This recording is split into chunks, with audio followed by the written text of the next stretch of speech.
My dear friends, welcome you in Dhara classes. मैं आपको BA third year Hindi साहित्य का फर्स्ट पेपर एक्सप्लेन करने जा रहा हूं मित्रों। ये फर्स्ट पेपर जो आपका है जनपदीय भाषा साहित्य अवधी काव्य के विषय में आप जानेंगे। इसमें आपको पूरी तरह से 45 क्वेश्चंस को मैं दे रहा हूं, जिसको सॉल्व करके आपको बताने का प्रयास करता हूं और पूरी तरह से सॉल्व पेपर आपको मिल रहा है, जो कि आपके लिए बहुत ही इंपॉर्टेंट बनने वाला है। आने वाले यूनिवर्सिटी एग्जामिनेशन में आप पूरी तरह से सेटिस्फाई होंगे और पूरे तरह से अच्छे अंक को प्राप्त करने के हकदार बनेंगे मित्रों। तो मैं बताने जा रहा हूं। सबसे पहले आप देखेंगे, ये जो फर्स्ट पेपर आपका होता है प्रथम प्रश्न पत्र जनपदीय भाषा साहित्य, इसके अंतर्गत जो क्वेश्चंस बन रहे हैं अति लघुत्तरीय और अति लघुत्तरीय के पश्चात आप लघुत्तरीय और लघुत्तरीय के पश्चात आप दीर्घोत्तरीय प्रश्नों को कर पाएंगे। इसको हम प्रत्येक क्वेश्चंस को अलग अलग तरीके से एक्सप्लेन करूंगा, जिससे आपको पूरी तरह से जानकारी होती जाएगी। मैं चाहूंगा कि वीडियो को पूरा ही देखेंगे, जिससे आपको पूरी तरह से सारी जानकारियां प्राप्त होती रहे मित्रों।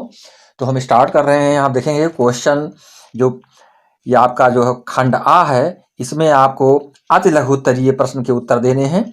तो अति लघुत्तरीय प्रश्न आपके जो होते हैं, इसको हमें सीमित शब्दों में लिखना होता है, जो कि हमारे लिए 20 अंक का कार्य करते हैं मित्रों। तो हम देखेंगे यहाँ पर फर्स्ट क्वेश्चन जो आपका है, समकालीन अवधि कविता के प्रमुख कवियों का नामोल्लेख कीजिए। यानी समकालीन अवधि कविता के प्रमुख कवियों के बारे में बताना है आपको। तो समकालीन अवधि कविता के प्रमुख कवियों में त्रिलोचन शास्त्री, ये पहला नाम आ रहा है।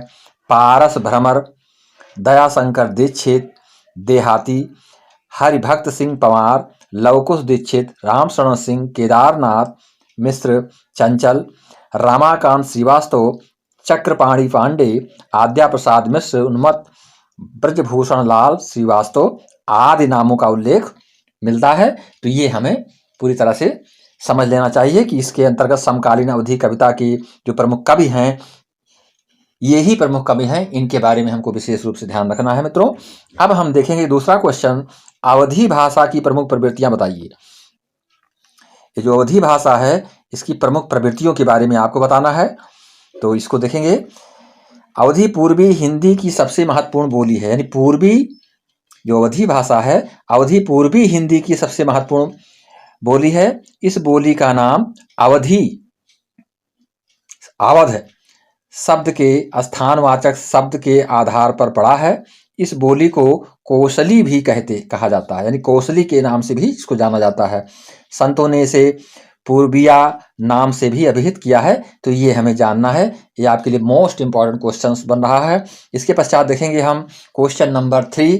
क्वेश्चन नंबर 3 में आपको बताना है कि आधुनिक अवधि कविता की सांस्कृतिक चेतना पर प्रकाश डालिए। यानी आधुनिक जो अवधि कविता है, उसकी सांस्कृतिक चेतना पर आपको प्रकाश डालना है। तो आधुनिक अवधि कविता की सांस्कृतिक चेतना अत्यंत ही प्रखर है। ये हमको ध्यान रखना है कि ये आधुनिक अवधि कविता की सांस्कृतिक चेतना अत्यंत ही प्रखर है। इस काल के प्रमुख कवि फणीस, बंशीधर शुक्ल, मृगेश, उन्मत्त, त्रिलोचन शास्त्री तथा आचार्य विश्वनाथ पाठक आदि हैं। इन कवियों ने अपनी कविताओं में अवध क्षेत्र की लोक संस्कृति को चित्रित किया है। ये हमें जानना है मित्रों। आगे देखेंगे क्वेश्चन नंबर 4। क्वेश्चन नंबर 4 में आपसे पूछा जा रहा है कि अवधि के प्रमुख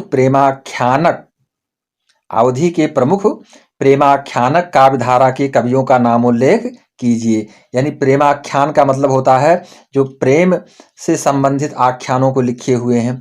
जैसे कुतुबन ने प्रेमाख्यान लिखा है। जायसी के बारे में आप पढ़ चुके हैं।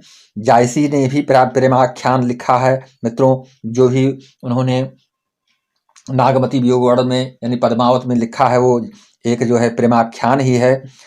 मंझन, उस्मान, शेखनवी, आलम, नूर मोहम्मद, कासिम शाह, हुसैन अली, शेख निसार, ईश्वरदास, कवि पुहकर का दुखहरण दास, नरपति व्यास, मुरलीदास, जीवनलाल आदि अवधि के प्रमुख प्रेमाख्यान लेखक हैं। तो ये हमें जानना है। पूरी तरह से आप डिटेल में इसको लिख सकते हैं और ये आपको पूरी तरह से जानकारी होना चाहिए मित्रों। पूरी तरह से आप जब हर चीज़ों को समझेंगे तो आप उसको एक्सप्लेन करने में पूरी तरह से सक्षम हो पाएंगे और आप अच्छे अंक ले पाएंगे। यही हमारा उद्देश्य है। अगला क्वेश्चन जो आपका बन रहा है, ये अगला क्वेश्चन आपके लिए मोस्ट इम्पॉर्टेंट बन रहा है। ये अगला क्वेश्चन में आप देखेंगे यहाँ पर, इसमें पूछा जा रहा है कि आपके पाठ्यक्रम में शेख निसार की किस रचना का अंश संकलित है, उसकी विशेषता बताइए। विशेषताएं बताना है आपको, यानी शेख निसार की किस रचना का अंश संकलित है ये आपको बताना है और दूसरे पॉइंट में उसकी विशेषता को भी आपको लिखना पड़ेगा। तो देखेंगे यहाँ पर हमारे पाठ्यक्रम में शेख निसार की कृति यूसुफ जुलेखा, यानी यूसुफ जुलेखा लिखा है किसने, शेख निसार जी ने, का अंश संकलित है। यह यूसुफ और जुलेखा की प्रेम कथा पर आधारित रचना है। काव्य में 12 मासा वर्णन के माध्यम से नायिका जुलेखा की विरह स्थिति का वर्णन किया गया है, जिसमें सुष्ठु अवधी भाषा का प्रयोग किया गया है। कवि ने वियोग श्रृंगार की प्रधानता दी है, यानी इसमें आपको वियोग श्रृंगार की अधिकता मिलेगी। जो भी ये प्रेमाख्यान लिखे गए हैं मित्रों, इसमें आपको ज़्यादातर वियोग श्रृंगार की ही प्रधानता मिलती है। रस के रूप में, विशेष में या हर तरह से जानकारी के लिए हमको ये जानना है कि इसमें वियोग श्रृंगार का अधिकाधिक प्रयोग किया गया है। आगे देखेंगे, पाठ्यक्रम में निर्धारित यूसुफ जुलेखा के अंश का सार लिखिए। ये क्वेश्चन आपसे पुटअप किया जाएगा, पूछा जाएगा। तो देखेंगे यहाँ पर शेख निसार कृत यूसुफ जुलेखा में बिरहणी जुलेखा को बदलती हुई ऋतुएं जो संयोगावस्था में सुखदायिनी हैं, वही ऋतुएं वियोगावस्था में इसे प्रताड़ित करती हैं। ये बताया गया है इसमें। जो ऋतुएं उसको संयोगावस्था में सुखदायिनी लगती थी, वही ऋतुएं जो है वियोगावस्था में कैसी लग रही हैं, उसको प्रताड़ित करती हैं। इसी का वर्णन इस अंश में किया गया है, ये हमें ध्यान रखना है। इस काव्य की नायिका जुलेखा अपने प्रियतम के वियोग में व्यथित रहते हुए उसकी प्रतीक्षा करती है। उसे प्रकृति अग्नि के समान, यानी जो प्रकृति है वो किसके समान दिखाई पड़ रही है, अग्नि की तरह दिखाई पड़ रही है, दाहक लगती है। यानी जो प्रकृति है, जिस प्रकृति में हम आनंद को प्राप्त करते हैं, वो प्रकृति ही उसको अग्नि के समान दाहक तपती हुई दिखाई पड़ती है। तो ये हमें समझना है। इसके पश्चात देखिए क्वेश्चन नंबर 7, यूसुफ की चारित्रिक विशेषताएं बताइए। यानी यूसुफ की चारित्रिक विशेषता के विषय में आपको बताना है। तो यूसुफ पितृभक्त, पहली विशेषता क्या है, तो इसमें पितृभक्ति पाई जा रही है। क्षमाशील, विनयशील, श्रेष्ठ स्वप्न विश्लेषक, उत्कृष्ट प्रेमी, कर्तव्यपरायण, अच्छा पति, त्यागी एवं उदार हृदय वाला व्यक्ति है। तो ये हम समझेंगे, क्योंकि मैंने short answer type question, very short answer type question को बताना इसलिए आवश्यक समझा हूं मित्रों, कि जिससे आप लॉन्ग आंसर टाइप क्वेश्चन जो भी आपके पूछे जाएंगे पूरी तरह से लिखने में सक्षम हो पाएंगे। जैसे मान लीजिए यूसुफ की चारित्रिक विशेषताओं का वर्णन, यूसुफ के चरित्र का विस्तृत वर्णन कीजिए, इस तरह का क्वेश्चन आ जाता है। तो इन्हीं पॉइंटों के तहत, इन्हीं बिंदुओं के तहत आपको थोड़ा उसको बढ़ा करके लिख देना होगा। उसमें किसी प्रकार की लर्न करने की, याद करने की कोई आवश्यकता नहीं है। तो हम आगे बढ़ेंगे। वह अपनी पत्नी के धर्म मार्ग में बाधक नहीं बनता, जिससे सिद्ध हो रहा है कि वो धार्मिक प्रवृत्ति का व्यक्ति है। ये हमें समझना है। आगे हम बढ़ेंगे, जुलेखा की चारित्रिक विशेषताएं बताइए। अब जुलेखा की चारित्रिक विशेषताओं के विषय में आपसे पूछा जा रहा है। तो जुलेखा की चारित्रिक विशेषताएं इस प्रकार से हैं, जिसको हमें बताना है कि जुलेखा एक निष्ठ प्रेमिका, अपूर्व सुंदरी, आदर्श पत्नी, धर्मशील एवं कूटनीतिक स्त्री है। तो ये गुण उसमें पाए जा रहे हैं कि जुलेखा जो है एक निष्ठ प्रेमिका, एक ही पति को, एक ही प्रेमी को मानने वाली है, अपूर्व सुंदरी है, उसकी सुंदरता का वर्णन बहुत ही अद्वितीय रहा है, आदर्श पत्नी के रूप में जानी जाती है, संघर्षशील है एवं स्त्री है। तो ये हम जुलेखा के विषय में समझेंगे। अपना लक्ष्य पाने के लिए उसने यूसुफ पर झूठा आरोप तक लगाया। ध्यान देंगे मित्रों, अपने लक्ष्य को प्राप्त करने के लिए जुलेखा ने यूसुफ पर झूठा आरोप लगाया, किंतु अंत तो गत्वा उस संसार से विरक्ति हो जाती है और धर्म साधना में लीन हो जाती है। अपने पति के पार्थिव शरीर पर प्राण त्याग कर एक आदर्श पत्नी की भूमिका निभाती है। तो यह मोस्ट इंपॉर्टेंट चीजें हैं जिसको कि आपको पूरी तरह से समझना है और पूरे डिटेल में आपको जानना होगा कि यूसुफ के विषय में और यूसुफ जुलेखा के विषय में क्या क्या एकात्मकता मिल रही है, क्या क्या इसमें जो है विशेषताएं पाई जा रही हैं इनके चरित्रों में। तो ये सारी चीज़ें आपको बहुत ही अच्छे ढंग से समझ में आ जाएंगी।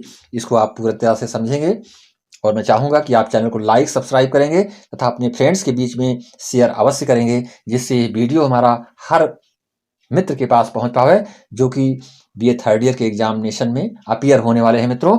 इसलिए मेरा रिक्वेस्ट, आप एज ए रिक्वेस्ट ही ना समझ करके मेरी भावनाओं को समझते हुए शेयर अवश्य करेंगे वीडियो को, और कमेंट के रूप में आप मुझ तक जो भी प्रतिक्रियाएं आपसे बन रही हैं, जो भी चीज़ें आप नहीं जान पा रहे हैं या समझ नहीं पा रहे हैं या किसी और वीडियो की आपकी इच्छाएं हैं, तो तुरंत ही कमेंट के रूप में हम तक प्रेषित करें, जिससे मैं और ही अच्छे ढंग से आपको वीडियो को प्राप्त करा सकूं। आगे देखेंगे क्वेश्चन नंबर 9, शेख निसार का वास्तविक नाम क्या है? Most important question for your university examination. देखेंगे शेख निसार का वास्तविक नाम क्या है, यह आपको बताना है। तो शेख निसार अवधि के प्रेमाख्यानक काव्य धारा के प्रमुख कवि हैं। किस धारा के कवि हैं? प्रेमाख्यानक काव्य धारा के प्रमुख कवि थे शेख निसार जी। निसार वस्तुतः कवि का उपनाम था। यह हमको ध्यान रखना है कि जो निसार लिखा जाता है तो शेख निसार यानी निसार कवि का जो है उपनाम था। इनका वास्तविक नाम क्या था? गुलाम अशरफ। इनका वास्तविक नाम हमको जानना है कि गुलाम अशरफ इनका वास्तविक नाम था। इसे हमें नहीं भूलना है। अगला क्वेश्चन जो आपका है क्वेश्चन नंबर 10, यूसुफ जुलेखा खंड काव्य में कितने प्रमुख पात्र हैं, उल्लेख कीजिए। Most important question for your university examination. मित्रों पूरी तरह से आपको समझना होगा। ये क्वेश्चन आपके लिए दीर्घ उत्तरीय भी बन सकता है और लघु उत्तरीय भी बन सकता है। तो यूसुफ जुलेखा खंड काव्य में कितने प्रमुख पात्र हैं, इन पात्रों के बारे में आपको बताना है, उल्लेख कीजिए। तो यूसुफ जुलेखा, यूसुफ आपको जो पात्र है उसकी संख्या बताई जा रही है। यूसुफ पहला नंबर और दूसरा है जुलेखा और तीसरा है याकूब। ये प्रमुख रूप से 3 पात्र इसमें उल्लिखित हैं जो कि यूसुफ जुलेखा की खंड काव्य है। इसमें प्रमुख रूप से 3 पात्रों को हम समझ सकते हैं मित्रों। ये 3 पात्र आपके हैं, यूसुफ और दूसरे नंबर पर जुलेखा और उसके पश्चात याकूब। अगला क्वेश्चन आपका है, शेख निसार के वियोग वर्णन पर प्रकाश डालिए। Most important question, Sheikh Nisar के वियोग वर्णन पर प्रकाश डालना है, बतलाना है आपको।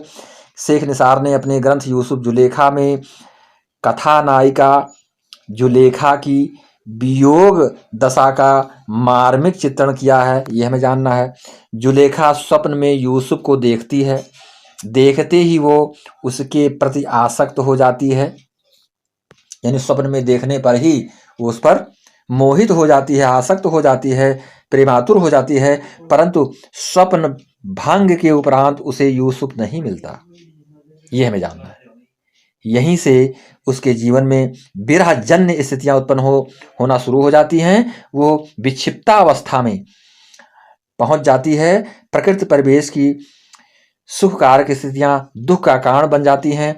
विभिन्न ऋतुओं और महीनों में उसे अलग अलग तरह के कष्ट सहने पड़ते हैं। इस प्रकार शेख निसार ने जुलेखा के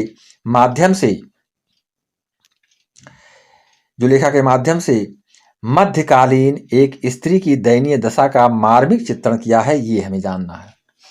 अगला क्वेश्चन आपका है, यूसुफ जुलेखा में वर्णित वात्सल्य को स्पष्ट कीजिए। वात्सल्यता क्या पाई जाती है यूसुफ जुलेखा में? ये जो एक मातृत्व भावना, एक प्रेम, मतलब एक स्त्रीत्व की जो भावनाएं हैं वो क्या किस रूप से पाई जाती हैं, तो इसको हमको बताना है कि वात्सल्य का वर्णन करिए, वात्सल्य को स्पष्ट करना है। तो हम देखेंगे इसको। प्रायः अब तक के कवियों ने माँ और पुत्र के माध्यम से वात्सल्य की विभिन्न दशाओं का चित्रण किया है। एक माता जो अपने पुत्र के प्रति प्रेम रखती है वही वात्सल्य प्रेम कहा जाता है, वात्सल्यता कही जाती है। तो यहाँ पर बताया जा रहा है कि प्रायः अब तक के कवियों ने माँ और पुत्र के माध्यम से वात्सल्य की विभिन्न दशाओं का चित्रण किया है, लेकिन रचनाधर्मी कवि शेख निसार ने अपनी कृत यूसुफ जुलेखा में पिता और पुत्र के आत्मिक लगाव को प्रस्तुत करके एक अभिनव प्रयोग किया है। यानी पिता पुत्र में जो वात्सल्यता को इन्होंने बताया है, माता पुत्र में तो वात्सल्यता कवियों ने वर्णन किया है, लेकिन पिता पुत्र में जो वात्सल्यता होती है वो दिखाने का प्रयास किया है यूसुफ जी ने, कि एक पिता भी अपने पुत्र के साथ वात्सल्यमयी प्रेम कर सकता है, एक वात्सल्यता को दर्शा सकता है जो माता दर्शाती है।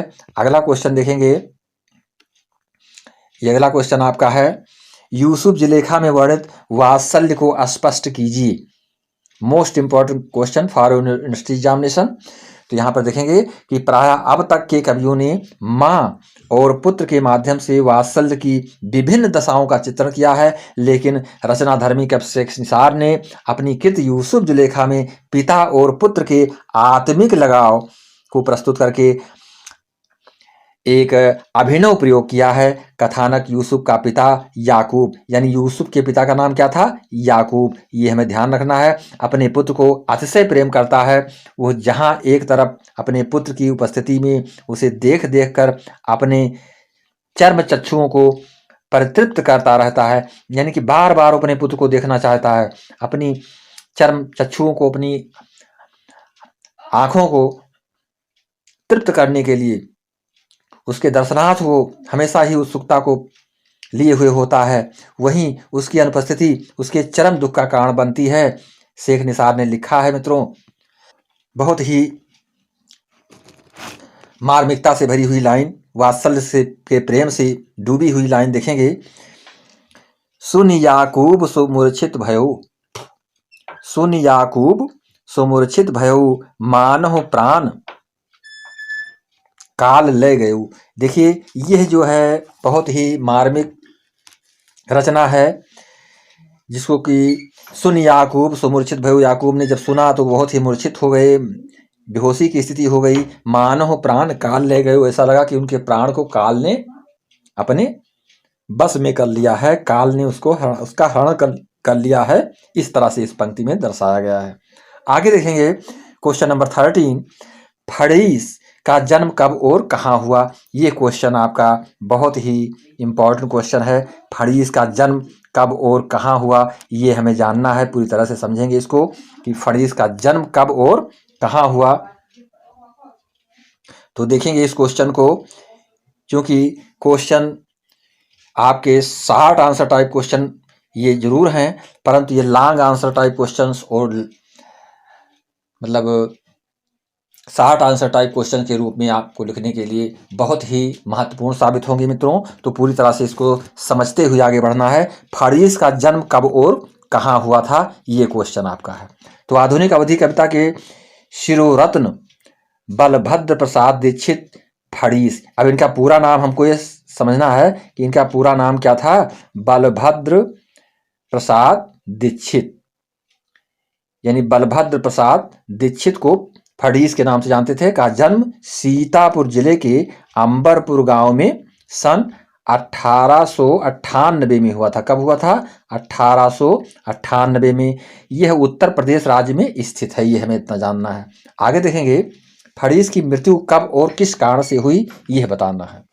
तो फड़ीस प्रगतिशील विचारधारा के कवि थे। कैसे कवि थे? यदि फड़ीस के बारे में पूछा जाए कि किस विचारधारा के कवि थे, तो आपको बताना है फड़ीस प्रगतिशील विचारधारा के कवि थे। उन्होंने ब्राह्मणों के द्वारा हल न जोतने की परंपरा को तोड़कर स्वयं हल जोता, यानी जो ब्राह्मण समाज हल जोतने का विरोध करता था तो उसको तोड़ करके इन्होंने स्वयं हल से जुताई की।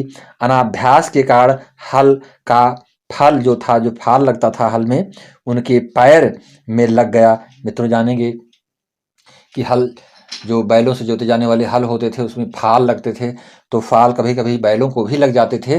तो अनाभ्यास होने के कारण, क्योंकि ये कभी इस कार्य को किए नहीं थे, तो हल का जो फाल था इनके पैरों में चुभ गया था। गंवई के उपचार से उन्हें टिटनेस हो गया। गांव में लोग उसका उपचार अच्छी तरह से कर नहीं पाते थे, कोई भी चीज़ लग जाती थी, तो ऐसी स्थिति में इनको क्या हो गया, टिटनेस हो गया। मित्रों वे दवा के लिए लखनऊ के बलरामपुर अस्पताल में भर्ती हुए, जहां 14 जुलाई 1942 को उनका देहावसान हो गया। ये चीज़ें हमें जानना आवश्यक है। जैसे किस कारण से उनकी मृत्यु हुई, क्वेश्चन आपसे पूछा जा सकता है, तो आप इसको लिख पावें। अगला क्वेश्चन देखेंगे, फड़ीस की काव्य भाषा कैसी है, ये हमें बताना है। यानी फड़ीस की काव्य भाषा कैसी है, स्पष्ट कीजिए।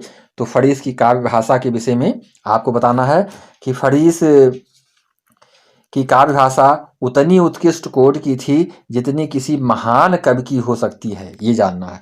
शब्दों में वैसा ही माधुर्य, वैसा ही परख देखने को मिलती है। इन्होंने अपने अथक परिश्रम से अवधि को खड़ी बोली के समकक्ष पहुंचाया है। अवधि साहित्य में इनका योगदान अविस्मरणीय है, ये जानना है। इनका अलंकार सौंदर्य अद्वितीय है। कवि ने अवधि भाषा का विधिवत संस्कार कर उसके परिमार्जन में कोई कसर नहीं छोड़ी है, ये जानना है। अगला क्वेश्चन देखेंगे, फड़ीस की सांस्कृतिक चेतना पर प्रकाश डालिए। यानी फड़ीस की सांस्कृतिक चेतना के विषय में आपको बताना है। तो फड़ीस की सांस्कृतिक चेतना पर प्रकाश डालने से पहले आप ये जानें कि फड़ीस छायावाद की काव्य प्रवृत्तियों से प्रेरित हुए थे। किससे प्रेरित हुए थे?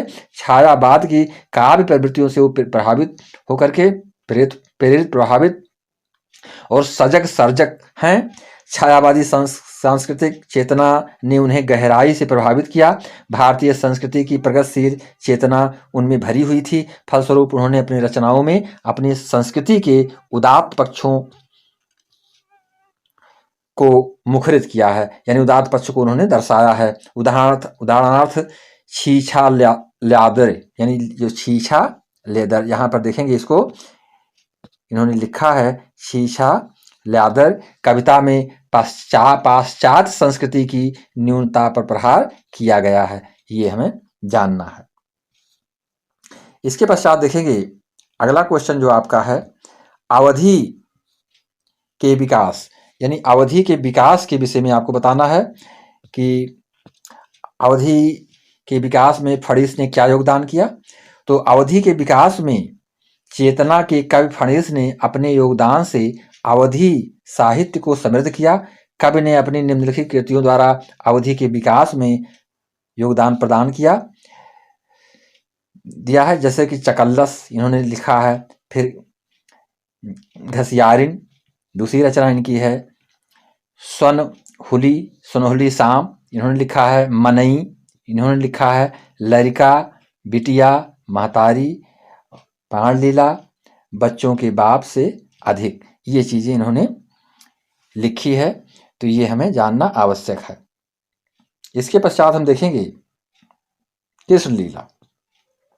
यहाँ पर देखेंगे मित्रों, इन्होंने लरिका बिटिया महतारी और कृष्ण लीला, बच्चों के बाप से आदि, मतलब इस तरह की रचनाएं इन्होंने की थी। इसके पश्चात देखेंगे अगला क्वेश्चन आपका, अगला क्वेश्चन है क्वेश्चन नंबर 18।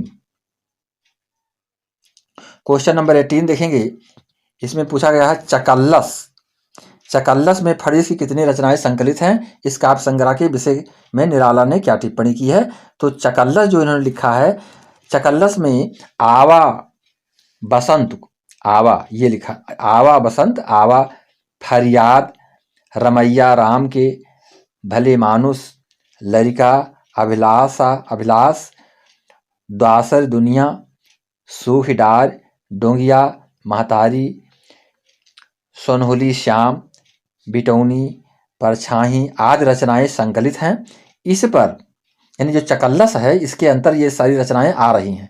इस पर टिप्पणी करते हुए निराला ने कहा है, देहाती भाषा में होने पर भी जहाँ तक काव्य का संबंध है, चकल्लस अनेक गुणों से विभूषित है। ये मोस्ट इम्पॉर्टेंट बातें बताई गई यहाँ पर, कि जिसमें कि देहाती भाषा का प्रयोग होते हुए भी चकल्लस अनेक गुणों से विभूषित है। ये बताया, किसने बताया?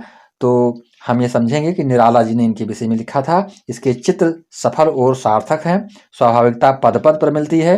हिंदी के अनेक सफल काव्यों से ये बढ़कर है। मुझे कहते हुए संकोच नहीं। यह बात निराला जी ने अपनी लेखनी के माध्यम से इनके विषय में, फणीर जी के विषय में बताया है। अगला क्वेश्चन देखेंगे। अगला क्वेश्चन नंबर 9 आप देखेंगे। क्वेश्चन नंबर 9 में मनई, ये जो रचना है इनकी, मनई नामक कविता के आधार पर फणीर के मानवतावादी दृष्टिकोण पर प्रकाश डालिए। तो मनई नामक कविता फणीर जी की उदात्त मानवतावादी दृष्टि से की सुंदर अभिव्यक्ति है। सहज मानवीय मूल्यों में कवि की अमिट आस्था इसे कविता में प्रकट हुई है। ग्रामीण जीवन की सरलता, अपनापन, मधुर मुस्कान, परिधान, चाल ढाल और निश्चल मन मनई कविता का आधार है। तो ये हमें समझना होगा। आगे देखेंगे। क्वेश्चन नंबर 20 की ओर बढ़ रहे हैं। बंशीधर शुक्ल की प्रमुख रचनाओं का नामोल्लेख कीजिए। यानी बंशीधर शुक्ल की प्रमुख रचना के विषय में बताना है। तो बंशीधर शुक्ल जी की प्रमुख रचना थी आल्हा सुमेरनी, यानी आल्हा सुमेरनी की रचना इन्होंने किया। शुक्ल जी की प्रथम कृति है तथा कृषि, विलाप, बेटी बेचन, युगल चंडालिका, कुकुड़कूं, सावधान, पंत पुराण, कमला, आख्यान, नसबंदी, बंद करो आदि रचनाएं इन्होंने की थी। तो ये हमें जानना है। इसके पश्चात देखेंगे क्वेश्चन नंबर आपका 21। क्वेश्चन नंबर आपका 21 जो है ये बहुत ही इम्पोर्टेंट क्वेश्चन है। हर बार प्रायः जो है पूछे जाने वाले क्वेश्चन के अंतर्गत आ रहा है। यानी बंशीधर शुक्ल का जन्म कब और कहाँ हुआ था, इसके विषय में बताना है। तो शुक्ल जी का जन्म माघ शुक्ल बसंत पंचमी संवत 1961 को लखीमपुर खीरी में के मन्योरा ग्राम में, कहाँ पर? मन्योरा ग्राम में हुआ था। ये जानना। बंशीधर शुक्ल का मृत्यु कब हुई, यानी इसकी मृत्यु के विषय में आपको बताना है कि बंशीधर शुक्ल की मृत्यु कब हुई। तो बंशीधर शुक्ल का निधन 26 अप्रैल 1980 में हुई। ये हमें जानना है। फिर अगला क्वेश्चन है, बंशीधर शुक्ल को किन उपाधियों से विभूषित किया गया था या थे? तो यहाँ पर देखेंगे बंशीधर शुक्ल अवधि सम्राट, राष्ट्र कवि और जन कवि आदि उपाधि से विभूषित किया गया है इनको। किसके रूप में? यानी कि अवधि सम्राट के रूप में, राष्ट्र कवि के रूप में और जन कवि के रूप के, यानी 3 पॉइंट इनके लिए बन रहा है। इन तीनों बिंदुओं से उन्हें विभूषित किया गया था। अगला क्वेश्चन आपका है, बंशीधर शुक्ल की ग्रामीण चेतना पर प्रकाश डालिए। यानी बंशीधर शुक्ल की ग्रामीण चेतना के विषय में आपको बताना है। इन्होंने ग्रामीण चेतना के विषय में क्या बताया था? तो यहाँ पर देखेंगे कि बंशीधर शुक्ल को ग्रामीण जीवन का गहरा बोध था। यानी बहुत गहराई से ग्रामीण जीवन के विषय में इनको जानकारी थी, जिसे उन्होंने रचनाओं में उतारा।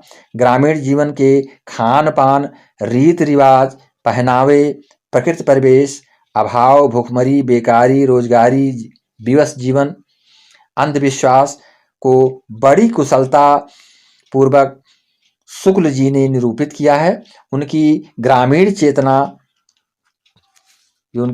चेतना है संबंधी कतिपय पंक्तियां द्रष्टव्य हैं। तो इन पंक्तियों को देखेंगे कि हिया सूख छपरन पर फूलई, लौकी सेम तुरैया, अहिया बनन के पशु बिलगावई, कोमल नरम कलैया। तो कितनी ही मार्मिकता से इन्होंने रचना की है, जिसमें कि हिया सूख, हिया माने हृदय होता है, हिया सूख छपरन पर फूल है, यानी पूरी तरह से छपरों के ऊपर फूल रही है क्या? लौकी सेम तुरैया, यानी लौकी सेम और तुरैया जो है छपरों पर फूलती है, फलती है। हिया बनन के पशु बिलगावई, कोमल नरम कलैया, और इसको बनाने के लिए कोमल कलाई वाली स्त्री इसको बनाने के लिए तत्पर हो रही है। तो ये भाव यहाँ पर मिल रहा है। इसके पश्चात देखेंगे अगला क्वेश्चन जो आपका है, इसी में थोड़ा और पंक्ति आप देख लें कि हिया सबई सुख अपने बल पर, पवन ढुरे रस बेनिया, और हिया बसी दुनिया की चूसी, यह गाँवन की दुनिया। यानी पूरे तरह से गांव के दृश्य को उन्होंने अपनी रचना के माध्यम से बताने का प्रयास किया है, उस दृश्य को शब्दों के माध्यम से चित्रित कर दिया है। तो यहाँ देखेंगे अगला क्वेश्चन आपका है, बंशीधर शुक्ल ने किस राजनीतिक संस्था का गठन किया? तो देश के स्वतंत्र होने के उपरांत भी सामान्य लोगों की दशा में सुधार होता न देखकर उन्होंने कांग्रेस छोड़कर किसान कांग्रेस नामक संस्था का गठन किया। कौन सी संस्था का गठन किया था? तो किसान कांग्रेस नामक संस्था का गठन उन्होंने किया था, ये हमें जानना है। अगला क्वेश्चन आपका है, बंशीधर शुक्ल की राष्ट्रीय चेतना पर परक कविता का नामोल्लेख कीजिए। तो बंशीधर शुक्ल की राष्ट्रीय भावना से ओतप्रोत कविताएं निम्नलिखित हैं, जिसको हम इस तरह से समझेंगे। राष्ट्रीय गान, पहली रचना इन्होंने किया था राष्ट्रीय गान। नेहरू सावधान, कांग्रेस की, ये कांग्रेस की कुक्कड़कू, और इसके पश्चात कांग्रेस सरकार स्वाहा, खूनी पर्चा, दिल्ली षड्यंत्र। यानी कि उस समय भी इन्होंने कांग्रेस का विरोध किया था मित्रों, जैसा विरोध आज के समय में हो रहा है अपनी रचना के माध्यम से। अगला क्वेश्चन जो आपका है, त्रिलोचन शास्त्री का जन्म कब और कहाँ हुआ था, इसके विषय में देखेंगे। तो त्रिलोचन शास्त्री का जन्म भाद्र शुक्ल पक्ष, यानी भाद्र हिंदी माह है, भाद्र शुक्ल तृतीया सोमवार, विक्रम संवत 1974, तदनुसार 20 अगस्त 1917 ईस्वी को गांव चिरानी पट्टी यानी कटघरा पट्टी, जिला सुल्तानपुर उत्तर प्रदेश में हुआ था, ये हमें जानना है। इसके पश्चात त्रिलोचन शास्त्री का पूरा नाम क्या था, इसको बताना है आपको। तो त्रिलोचन शास्त्री का पूरा नाम, प्रत्येक क्वेश्चन को विशेष सतर्कता से देखते हुए आगे बढ़ेंगे मित्रों, जिससे आपको किसी भी प्रकार से लर्न करने की आवश्यकता ना पड़े और आप पूरी तरह से क्वेश्चन के आंसर को लिख पावें। त्रिलोचन शास्त्री का पूरा नाम क्या था, इसको बताना है। त्रिलोचन जी का मूल नाम वासुदेव सिंह था, जो मूल नाम था इनका वासुदेव सिंह था। पाठशाला जाने पर गांव के संस्कृत गुरु श्री देवदत्त जी ने पहले ही दिन त्रिलोचन नाम दे दिया। इनका नाम यानी कि वासुदेव से परिवर्तित करके क्या नाम दे दिया, श्री देवदत्त जी ने पहले ही दिन त्रिलोचन नाम दे दिया। क्या नाम दे दिया? त्रिलोचन। और यह भी निर्देश दिया कि त्रिलोचन के साथ सिंह मत जोड़ना। उन्होंने ये कहा कि त्रिलोचन के साथ आप त्रिलोचन सिंह मत जोड़ना, शास्त्री उपाधि है। इस तरह उनका पूरा नाम त्रिलोचन शास्त्री पड़ गया। क्या नाम पड़ गया? त्रिलोचन शास्त्री, तभी से जाने जाने लगे। अगला क्वेश्चन आपका है, त्रिलोचन शास्त्री की कृतियों एवं उनका प्रकाशन वर्ष लिखिए। यानी उनकी कृतियों के विषय में बताना है और प्रकाशन वर्ष को भी आपको बताना है। तो यहाँ देखेंगे हम क्वेश्चन नंबर 29 में, क्वेश्चन नंबर 29 में देखेंगे मित्रों, ये आप प्रत्येक तिथि को ध्यान में रखते हुए समझेंगे। त्रिलोचन शास्त्री की कृतियों एवं उनका प्रकाशन वर्ष, जो कृति थी, रचनाएं थी, और प्रकाशन वर्ष, दोनों चीजें जानना है। तो धरती 1945, गुलाब और बुलबुल 1956, दिगंत 1957, ताप के ताए हुए दिन 1980 में, शब्द 1980, उस जनपद का कवि हूँ 1981 में, अर्घान 1983 में, अनकहनी भी कुछ कहनी है 1985 में रचना हुई, तुम्हें सौंपता हूँ 1985 में, फूल नाम है एक 1985 में, देश काल 1986, सबका अपना आकाश 1987, चैती 1947, अमोला 1990 में ये रचनाएं उन्होंने की हैं। तो इसको हमें विशेष ध्यान से समझ लेना है। इसके पश्चात देखेंगे क्वेश्चन नंबर 30, अमोला यानी अमोला कीर्ति जो थी, इस अमोला कीर्ति के विषय में आपको बताना है कि अमोला कीर्ति किस भाषा में सृजित है, इसमें कितने वर्बे संग्रहित हैं। वर्बे छंद होता है। तो देखेंगे त्रिलोचन कृत अमोला नवीनतम अवधि काव्य कृति है। इसका प्रकाशन 1987 में हुआ था और इसमें 2700 वर्बे संग्रहित हैं, 2700 इसमें छंद मिल रहे हैं। मुक्तिबोध ने किस कवि को अवध का किसान कवि कहा है, यानी मुक्तिबोध में किस कवि को अवध का किसान कहा गया है, तो ये क्वेश्चन हमको देखना है। त्रिलोचन शास्त्री को उनकी अदम्य जिजीविषा तथा उपेक्षित पद दलित कृषकों की पक्षधरता में अपनी कविताई करने के कारण उन्हें मुक्तिबोध ने अवध का किसान कवि कहा था, क्योंकि किसानों का पक्ष लेते थे, इसीलिए जो है इनको मुक्तिबोध ने अवध का किसान कहा था, ये संज्ञा इनको प्रदान की गई थी। अगला क्वेश्चन आपका है 32 नंबर क्वेश्चन। 32 नंबर क्वेश्चन देखेंगे। क्वेश्चन नंबर 32, त्रिलोचन की कविता के प्रमुख पात्र कौन कौन हैं, ये हमें बताना है। यानी त्रिलोचन की कविता के प्रमुख पात्र क्या हैं, कौन कौन हैं। तो त्रिलोचन की कविता ग्रामीण परिवेश पर केंद्रित है, यानी जो कविता है वो ग्रामीण दृश्यों पर प्रवृत्त है, वहाँ की स्थितियों पर बताई गई है। उनकी कविताओं के चरित्र भी छाटी गांव से लिए गए हैं, खाटी गांव से, यानी खाटी गांव से प्रदेश लिया गया है। टीहुर, मुसहर, नगई महरा, फेरू कहार, भोरई केवट, पांचू तथा चंपा आदि चरित्र इनकी कविताओं में मुखरित हुए हैं, जो भी गांव से ही मिलते जुलते नाम हैं। तो इस तरह से हम समझेंगे टोटल जो है पूरी तरह से इन्होंने गांव को ही एक लक्ष्य विशेष उद्देश्य बना करके अपनी कविता को रचा था। आचार्य विश्वनाथ पाठक का जन्म कहाँ और कब हुआ, ये बताना है। तो फैजाबाद जनपद के पटखौली तकिया कानूनगो गांव में 24 जुलाई 1931 को आचार्य विश्वनाथ पाठक का जन्म बिद्दर पंडित राम प्रताप पाठक के पुत्र के रूप में हुआ, यानी इनके पिता का नाम क्या था, राम प्रताप पाठक जी। पटखौली गांव वर्तमान में अंबेडकर नगर जिले में आता है।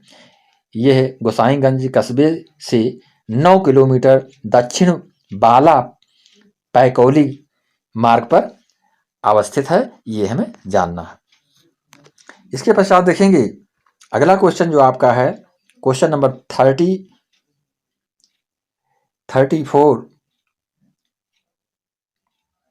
ये क्वेश्चन नंबर 34 आपका बहुत ही इंपॉर्टेंट क्वेश्चन है मित्रों।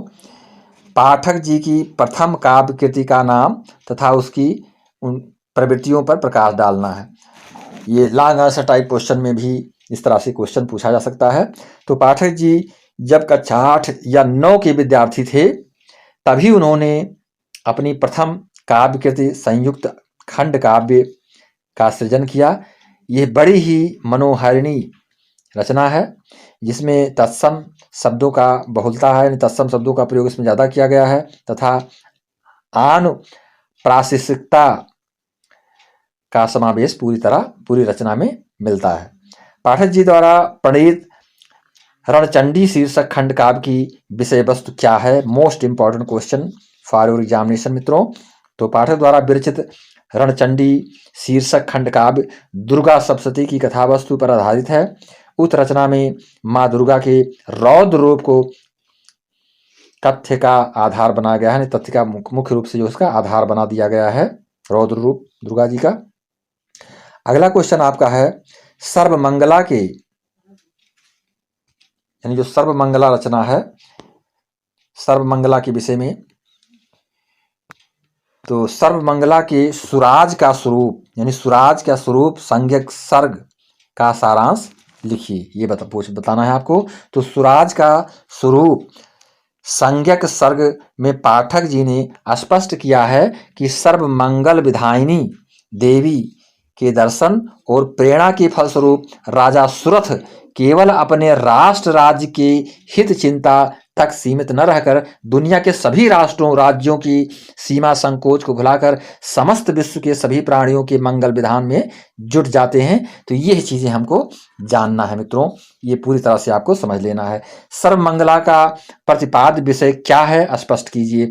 तो मोह अनादि काल से मनुष्य के अंतःकरण को क्लेश पहुंचाता आया है, यह हमको जानना है कि सर्वमंगला का प्रतिपाद्य जो है कब हुआ, किस रूप में हुआ, विषय क्या है। तो ये हमको समझना होगा कि जैसा कि आप जानते चले आ रहे हैं कि मोह अनादि काल से मनुष्य के अंतःकरणों को क्लेश पहुंचाता आया है, यानी अनादि काल से मोह जो है हर किसी को अपने बस में किए हुए था। ये तमाम सारे ग्रंथों से हमें पता लगते हैं।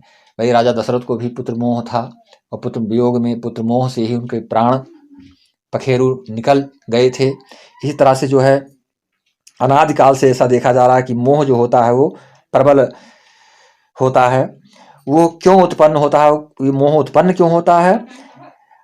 यह समाज की सार्वभौम समस्या है। इसी समस्या का निदान और समाधान सर्वमंगला का प्रतिपाद्य विषय है। यानी दुर्गा सप्तशती में इसकी जिक्र की गई है। यदि हम उसको पढ़ें तो पूरी तरह से हमको जानकारी मिल जाएगी। आगे देखेंगे क्वेश्चन नंबर 38। ये क्वेश्चन नंबर 38 आपका है, आचार्य विश्वनाथ पाठक के काव्य में निरूपित राष्ट्र प्रेम पर प्रकाश डालिए। यानी कि विश्वनाथ पाठक जी की रचना जो है उसमें राष्ट्र प्रेम के विषय में क्या बताया गया है। तो आचार्य विश्वनाथ पाठक की रचनाओं में राष्ट्र प्रेम व्यापक रूप से विद्यमान है। अपने देश की माटी के प्रति अनन्य अनुराग की व्यंजना यत तत्व उनकी रचनाओं में दिखाई पड़ती है। उनका राष्ट्र प्रेम संकुचित एवं संकीर्ण नहीं है, अपितु व्यापक है, कतिपय पंक्तियों द्वारा दृष्टव्य है। तो यहाँ पर देखेंगे हम, स्वर्गलोक से बढ़ के सुन्नरी, जीव से अधिक प्यारी, जहां बसंत बसे वागिन माँ, खेतन माँ हरियाली। क्या लिखा है इन्होंने कि अपनी रचना के माध्यम से इन्होंने पूरी तरह से प्रकृति के दृश्य को खड़ा कर दिया है मित्रों। तो इस तरह से हम इसको समझेंगे। आगे देखिए, आद्या प्रसाद मिश्र उन्मत्त का जन्म कब और कहाँ हुआ। आद्या प्रसाद मिश्र जी के विषय में हमें समझना है। यानी आद्या प्रसाद मिश्र के बारे में पूछा जा रहा है। तो आद्या प्रसाद मिश्र उन्मत्त, इनको क्या कहा जाता है, उपनाम क्या था इनका, उन्मत्त, ये हमको जानना है। उन्मत्त का जन्म जगदीश पीयूष के अनुसार 25 अक्टूबर 1936 ईस्वी को अवध के प्रसिद्ध किसान आंदोलन की भूमि प्रतापगढ़ के ग्राम देहपुर में हुआ था। कहाँ पर हुआ था? प्रतापगढ़ जिले में देहपुर नामक ग्राम में। उन्मत्त की भाषा पर प्रकाश डालिए। उन्मत्त की भाषा पूर्वी अवधी है। यानी क्या भाषा इनकी थी? पूर्वी और अवधी भाषा की रचना इन्होंने की थी, जिसमें देशज, तत्सम एवं खड़ी बोली के शब्दों का भी यथास्थान प्रयोग किया गया है। उनका काव्य शब्द मैत्री पद, मैत्री एवं तुकांतता में बेजोड़ है। कवि ने ऐसे ऐसे शब्द साम्य ध्वनि साम्य प्रस्तुत किए हैं जो कम ही देखने को मिलते हैं। इनकी रचना की ये एक अलग विशेषता है। इसके पश्चात हम देखेंगे क्वेश्चन नंबर 41। क्वेश्चन नंबर 41 आपका, इसमें पूछा जा रहा है कि आधुनिक अवधि कविता में उन्मत्त के योगदान पर प्रकाश डालिए और महत्व प्रतिपादित कीजिए, उसके महत्व को बताना है। तो उन्मत्त आधुनिक अवधि कविता के नूतन ध्वजवाहक हैं, आगे बढ़ाने वाले। उन्मत्त ने मुक्तक काव्य के क्षेत्र में अभिनव प्रयोग किए।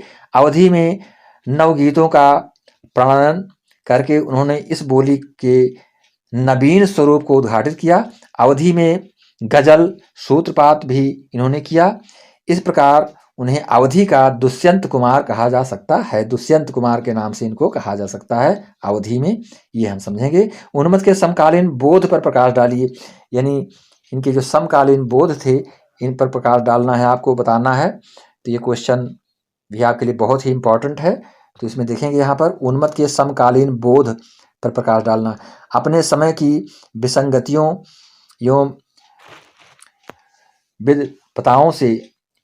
विपदाओं से दो चार होना, उन्हें झेलना और उनका अनुभव करके कवि या लेखक द्वारा अपने रचना कर्म में स्थान देना समकालीनता बोध है। ये हमको जानना है। यानी समकालीनता बोध का मतलब होता है कि जो विसंगतियां होती हैं कवियों के जीवन में, उन विसंगतियों से निपटते हुए, झेलते हुए अपनी रचना को, अपने अनुभव को एक उत्तम स्थान प्रदान कर देना, वही समकालीन बोध कहा जाता है मित्रों। उन्मत्त ने अपनी रचनाओं में समकालीन घटनाओं तथा समकालीन परिस्थितियों को स्थान दिया है। फौजी की पाती शीर्षक कविता इसका अनुपम उदाहरण है। आगे देखेंगे क्वेश्चन नंबर 43। उन्मत्त के काव्य की रस योजना पर प्रकाश डालिए। यानी रस योजना के विषय में आपको बताना है कि उन्मत्त जी ने किस रस का प्रयोग अपनी रचना में किया है, ये हमें बताना है। तो देखेंगे यहाँ पर कि जो उन्मत्त जी की रचना है, ये रचना हमको ये बता रही है कि रस परिपाक की दृष्टि से उन्मत्त की कविताओं में हास्य, अद्भुत, शांत, भक्ति, वात्सल्य तथा करुण रस की प्रमुखता है। यानी ये रस पाए गए हैं कि हास्य, अद्भुत, शांत, भक्ति, वात्सल्य तथा करुण रस की प्रमुखता पाई जाती है और अन्य रस यथास्थान गौण रूप में प्रयुक्त हुए हैं। उदाहरणार्थ उनकी कविता पाती के निम्नलिखित अंश को देखा जा सकता है, जिसमें एक फौजी की पत्नी देश की सीमा को असुरक्षित देखकर उत्तेजित हो उठती है। तो इसमें इस रचना को देखेंगे कि हम अही भले मेहरारू मुल हमरो देहिया गए फरफराए, हम दांत पीस के बोले तो छुटकवा बेटौना गा डराए। इस तरह से रचना उन्होंने की थी कि एक औरत जो है अपने देश के प्रति क्या भाव जगा रही है। उक्त पंक्तियां वीर रस का अद्भुत नमूना है। ये विशिष्ट इस नाते भी हो जाती हैं कि वीरत्व का प्रदर्शन कोमल हृदय स्त्री द्वारा किया जा रहा है। तो इसके पश्चात हम देखेंगे क्वेश्चन नंबर 44 को। क्वेश्चन नंबर 44 आपका बहुत ही इंपॉर्टेंट क्वेश्चन है मित्रों। ये क्वेश्चन नंबर 44 आपके पाठ्यक्रम में सर्वमंगला महाकाव्य का कौन कौन सा सर्ग संकलित है उसका नाम उल्लेख करना है। कौन कौन से सर्ग को हम पढ़ते हैं। तो हमारे पाठ्यक्रम में सर्वमंगला महाकाव्य का 13वां एवं 14वां सर्ग संकलित है। यानी 13वां और 14वां दो ही सर्ग आपको पढ़ना है, 13वां और 14वां, जिसका नाम क्रमशः स्वतंत्रता का मंत्र पहला और दूसरा सुराज का स्वरूप है। ये हमको जानना है। इसके पश्चात अंतिम जो क्वेश्चन आपका है 45, आद्या प्रसाद मिश्र उन्मत्त की कौन कौन सी कविताएं आपके पाठ्यक्रम में संकलित हैं, ये हमको बताना है। तो हम देखेंगे हमारे पाठ्यक्रम में आद्या प्रसाद मिश्र उन्मत्त की निम्नलिखित कविताएं संकलित हैं, जिसको हम देखेंगे। डगर महकी, ये पहली रचना क्या है जो लिखा था, डगर महकी, ये रचना की थी। इसके पश्चात पाती दूसरी रचना, आज देवारी आ यह रचना की थी। गर्मी आई, उसके पश्चात तनी झूम के वरस, तनी झूम के वरस, ये रचना उन्होंने की थी। तो प्यारे मित्रों हम समझेंगे कि इन सारी रचनाओं के अलावा जो रचनाएं आद्या प्रसाद मिश्र जी ने, उन्मत्त जी ने अपनी कविताओं के माध्यम से जो आपके पाठ्यक्रम में संकलित किए हैं, ये प्रमुख रूप से 5 रचनाएं हैं। डगर महकी, पाती, आज देवारी आग, और उसके बाद गर्मी आई और तनी झूम के बरस, ये रचनाएं इन्होंने लिखी हैं जो हमारे लिए बहुत ही इम्पोर्टेंट है। तो हम चाहेंगे कि आप चैनल को लाइक और सब्सक्राइब करेंगे तथा अपने फ्रेंड्स को अवश्य शेयर करेंगे। कमेंट के रूप में आप हम तक अपनी आवाज़ को अवश्य पहुंचाएंगे, अपनी प्रतिक्रिया को अवश्य देंगे, जिससे मैं आगे कुछ आपके लिए और कर सकूं। तो इसी के साथ मैं इस वीडियो को यहीं पर क्लोज कर रहा हूं। हम चाहेंगे कि आप चैनल को लाइक और सब्सक्राइब अवश्य करेंगे तथा अपने फ्रेंड्स के बीच में शेयर करेंगे। और मेरी शुभकामनाएं हैं कि आप अच्छे अंक से इस परीक्षा को उत्तीर्ण करें, जो आने वाली आगामी परीक्षा आपकी है यूनिवर्सिटी की। क्योंकि आप फाइनल ईयर के स्टूडेंट हैं, तो पूरी तरह से आप जुट जाएं पढ़ाई में और इस वीडियो को शुरू से लेकर के लास्ट तक आप अवश्य देखने का प्रयास करेंगे, तभी सारी चीज़ें आपको समझ में आएंगी। तो नमस्कार, जय हिंद, जय भारत।